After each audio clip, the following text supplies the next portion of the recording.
Hey everyone, John Woolworth here. I've been to South Sudan a number of times now, and I can say for certain that it's always an adventure in some way. South Sudan is unique in many ways and is always very interesting to visit. When you travel into South Sudan, you have to go through Juba no matter where you're planning on going after that, because it is the only gateway into the country. Now, if you've never been to Juba, imagine yourself in the American Old West. Now imagine they just placed that into Africa. It's truly a unique experience, especially among capital cities. Flew into Juba, but I needed to get to Toret, which is at the foot of the Imatong Mountains down in the south near Uganda. The day started out as normal as possible, but things got delayed, as they often do. Consequently, what was supposed to be a morning flight turned into an afternoon flight.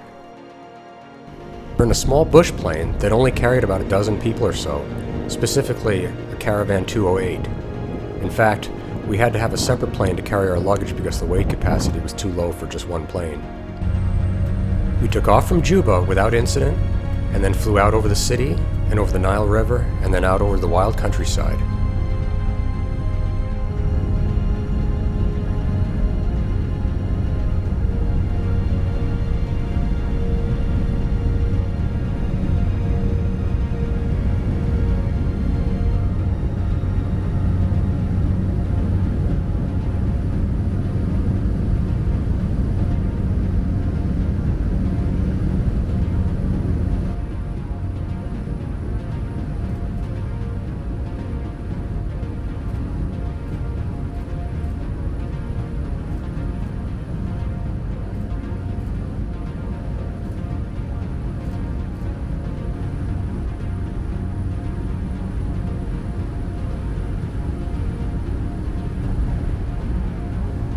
It's amazing just how empty so much of South Sudan is. Much of the land is still inhabited by nomadic cattle herders, and you can sometimes see their camps from the plane. The flight was only supposed to take about half an hour, but after taking off, it became apparent we were going to have a delay. Our flight going from a morning flight to an afternoon flight meant that the daily thunderstorms had time to form. The skies went from completely clear and sunny to dark and threatening in just a few minutes. So the pilot said we might have a little bit of turbulence because it was afternoon when we're flying right now. He wasn't kidding. But it's been pretty cool though. I don't think I've ever been on a flight quite like this before. We're flying around thunderstorms in a small plane that's got about, 15 seats on it, something like that.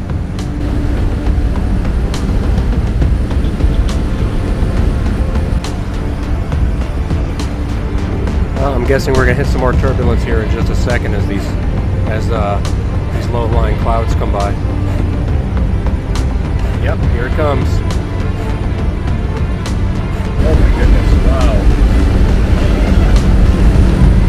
We're up there flying in a small plane and lightning just struck to the right of the plane just now. Going through some turbulence at the moment.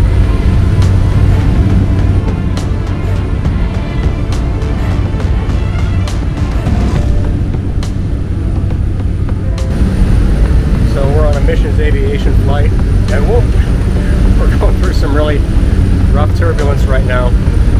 Everybody just kind of came off their seat just a minute ago. We're having a good time. Grace, you having fun? I am having so much fun.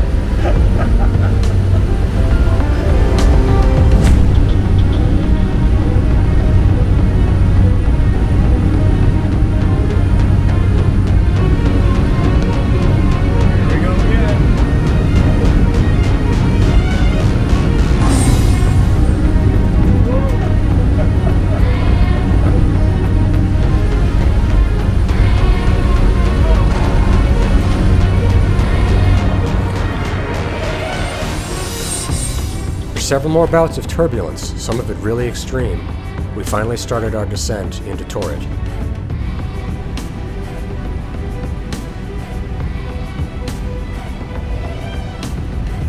Where Juba is very large and chaotic, Toret is what you might think of when someone describes an African village to you. It's a medium-sized town, and many of the houses are still the traditional grass huts.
we were on Ethiopian Air, that's where everybody claps.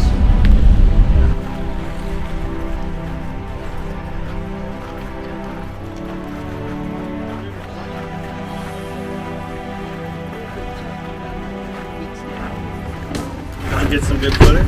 Oh yeah.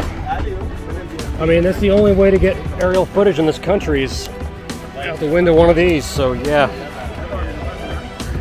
So there was a lightning strike. There's not too far. Well, how far would you say it was off to the... Man, I would say it was probably 50 yards. Yeah, it was not very far. And then right after that, everybody about hit the ceiling, so... We got a couple drops in there. Yeah. So that was pretty cool. Kudos to our pilot, who did a great job flying in some really difficult conditions. After this, we traveled into Toret, and the rest of our adventure could begin.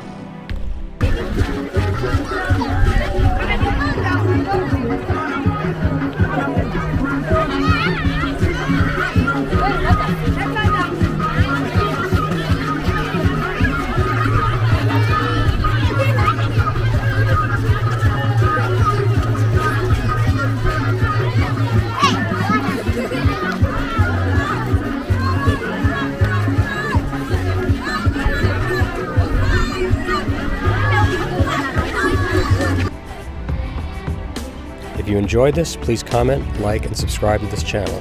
And again, check out some of our other content if you like this.